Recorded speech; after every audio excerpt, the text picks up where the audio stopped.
उसके गुलाबी गाल देखकर मुझसे रहा नहीं जाता है।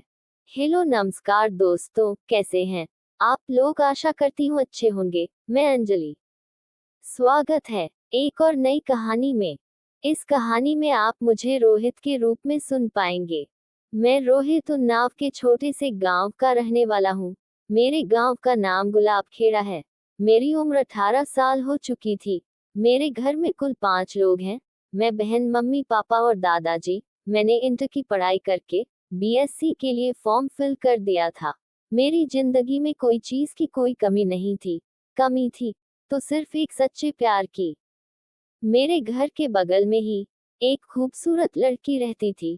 वह अपने घर में अपनी बहन, एक भाई और मम्मी के साथ रहती थी। उनके पापा का देहांत हो चुका था। उसके लंबे बाल, गोरे गाल, गुलाबी होंठ देखकर मैं पागल हो जाता था, लेकिन उससे कुछ भी कहने की हिम्मत नहीं होती थी। जबकि मैं उसके घर भी आया जाया करता था, लेकिन मैं मन ही मन उसे बहुत ही प्यार करता था। एक दिन की बात है कि उनकी मम्मी, भाई और बहन तीनों लोग अपने मामा के यहाँ गए हुए थे। उस दिन रूही घर पर अकेली थी। जब मैंने देखा कि रूही घर पर अकेली है, तो मैं खाना पीना खाया और रूही के घर चला गया। लेकिन जब मैंने देखा कि सामने के दरवाजे में लॉक लगा है अंदर से, तो मैं घर के पीछे से गया, तो वहां पर भी लॉक था। तो मैंने आवाज दी, क्या कोई घर के अंदर है? तो रूही बोली, हाँ बताओ रोहित, क्या काम है? मैंने कहा, आंटी जी घर पर नहीं है क्या? तो रूही ने अंदर से बताया कि नहीं, सभी लोग बाहर गए हुए हैं। मैंने कहा, अच्छा। मैंने कहा, क्या अंदर से ही बात करती रहोगी, बाहर नहीं निकलोगी? तो उसने कहा, रुको अभी आती हूँ, अभी बर्तन साफ कर रही हूँ। तो मैं वहीं पर कुछ देर तक खड़ा रहा, लेकिन रूही ने दरवाजा नहीं खोला। फिर मैं अपने घर पर आ गया। उसके बाद रूही ने दरवाजा खोला और आवाज लगाई कि रोहित, कहाँ गए तुम? तो मैंने सुना, फिर दौड़ता हुआ उसके पास गया। तो मैंने कहा, बहुत देर हो चुकी थी, मैंने सोचा अब तुम दरवाजा नहीं खोलोगी। तो रूही ने कहा, नहीं, मैं काम कर रही थी, इस वजह से थोड़ा लेट हो गई, उसके लिए सॉरी। फिर रूही ने मुझे अपने घर के अंदर बुलाया। मैंने तभी उसकी तारीफ में कुछ कहा कि रूही, तुम दिखने में बहुत ही खूबसूरत लगती हो। तभी रूही ने कहा, आज तक तो पहले कभी नहीं कहा, आज क्या हो गया? फिर मैंने डरते हुए कहा कि रूही, मैं तुमसे मन ही मन बहुत प्यार करता हूँ, लेकिन तुमसे कहने की हिम्मत नहीं हुई। तभी रूही ने कहा, तुम मुझसे प्यार करते हो, लेकिन मुझसे कभी क्यों नहीं कहा? तो मैंने कहा, मुझे बहुत डर लगता था कि कहीं तुम अपनी मम्मी से ना बता दो। तो रूही ने कहा कि मेरी अभी कोई उम्र नहीं है, मैं अभी इस झमेले में नहीं पड़ना चाहती हूँ। तो मैंने कहा, ठीक है, लेकिन मैं तुमसे हमेशा प्यार करता रहूंगा, तुम करो या ना करो। उसके बाद मैं उठकर वहां से चला आया। कुछ घंटे ही बीते थे कि मुझसे अब रहा नहीं जा रहा था कि मैंने रूही से इतना सब कुछ कह भी दिया, तब भी रूही नहीं मानी। फिर मैं दोबारा उसके घर पर गया और देखा कि रूही बेड पर लेटी हुई थी। जैसे ही मैं घर के अंदर गया और दरवाजे को अंदर से बंद कर लिया और जाकर रूही को कस के पकड़ लिया, तभी रूही बोली, यह क्या कर रहे हो? क्या इरादा है तुम्हारा?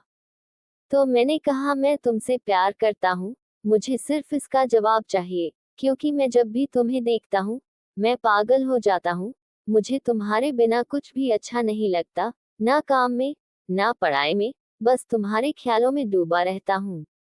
तभी रूही बोली, प्यार तो मैं भी तुमसे करती हूँ, लेकिन मैं अपने घर वालों से डरती हूँ कि मम्मी को कहीं पता ना चल जाए। अगर किसी को कुछ भी मालूम हो गया, तो हमारे और आपके घर में लड़ाई हो जाएगी। तभी मैंने कहा कि हम लोग तो एक दूसरे के घर आते ही जाते रहते हैं, उसमें किसी को कैसे क्या पता चलेगा। उसके बाद रूही ने मेरा हाथ पकड़ के मुझे अपने बैग पर बिठा लिया और हम लोग वहीं पर बैठकर कुछ देर बातें करते रहे। कुछ देर बाद मैंने रूही के गाल पर एक किस कर ली। उसके बाद मैंने उसको गले से लगाकर एक प्यार भरी झप्पी भी दे दी। फिर रूही ने कहा, सब कुछ आज ही कर लोगे क्या? मुझे अभी यह सब नहीं करना है, जब करना होगा तो जरूर बताऊंगी। कुछ देर बाद मैं अपने घर चला आया। धीरे धीरे 2 महीने का समय बीत चुका था। एक दिन रूही का भाई और बहन दोनों स्कूल गए हुए थे और उनकी मम्मी कुछ काम से बाहर गई हुई थी। रूही घर पर बिल्कुल अकेली थी। तो मुझे रूही ने फोन किया, रोहित कहाँ हो? घर आओ। घर में कोई नहीं है, मैं बिल्कुल अकेली हूँ। जैसे ही मैंने इतना सुना, मैं तुरंत ही रूही के घर पहुंच गया। जैसे ही मैं रूही के घर गया, तो रूही को देखकर मैं पागल हो गया। रूही उस दिन बिल्कुल कयामत ढा रही थी। फिर रूही ने अपने घर के दरवाजे बंद कर दिए और मुझे धक्का दे दिया, जिससे मैं बेड पर गिर गया। उसके बाद वह भी मेरे ऊपर बेड पर गिर गई और हम लोग बातें करते करते आपस में प्यार करने लगे। कुछ देर यूं ही प्यार करते करते अब मुझसे रहा नहीं जा रहा था और रूही को भी बहुत अच्छा लग रहा था। तभी मैंने रूही से कहा, अब मुझसे रहा नहीं जा रहा है, अब जल्दी से अपनी केंद्र सरकार को मेरे हवाले कर दो। तो रूही ने कहा, तुम्हें जो कुछ करना है मेरी केंद्र सरकार के साथ कर सकते हो, लेकिन आराम से, क्योंकि यह सब मेरा पहली बार है। फिर मैंने अपने बैग को निकाला और रूही के केंद्र सरकार के साथ चुनाव लड़ना शुरू कर दिया।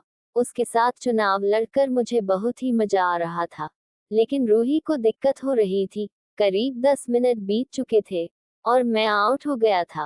फिर भी रूही मुझे छोड़ने का नाम नहीं ले रही थी। बस रूही एक बात ही कह रही थी कि रोहित, तुम मुझे बहुत अच्छे लगते हो, मैं तुमसे जान से ज्यादा प्यार करती हूँ। तुम मुझे छोड़कर अकेले कभी भी मत जाना। जब तक मैं यहाँ हूँ, तब तक तुम्हारी इच्छाओं को पूरा करती रहूंगी। कुछ देर बाद मैंने दोबारा चुनाव लड़ना शुरू कर दिया। अब रूही बहुत ही परेशान हो गई थी, क्योंकि पहली बार उसे 2 बार कठिनाइयों का सामना करना पड़ रहा था, लेकिन मुझे बहुत ही अच्छा लग रहा था। दोबारा मैं जल्दी ही आउट हो गया। उसके बाद हम लोग बैठकर बातें करने लगे। फिर जब भी हमें मौका मिलता, तो हम उसे मौके को कभी नहीं गवाते और आपस में प्यार से रहने लगे। और दोनों की लाइफ में लाइफ पार्टनर की कमी भी पूरी हो गई थी। तो दोस्तों, इस कहानी का अंत यहीं पर होता है। मिलते हैं एक और नई कहानी, नई वीडियो के साथ। तब तक के लिए नमस्कार। जिन लोगों ने हमारे चैनल को सब्सक्राइब नहीं किया है, सब्सक्राइब जरूर कर लें। धन्यवाद।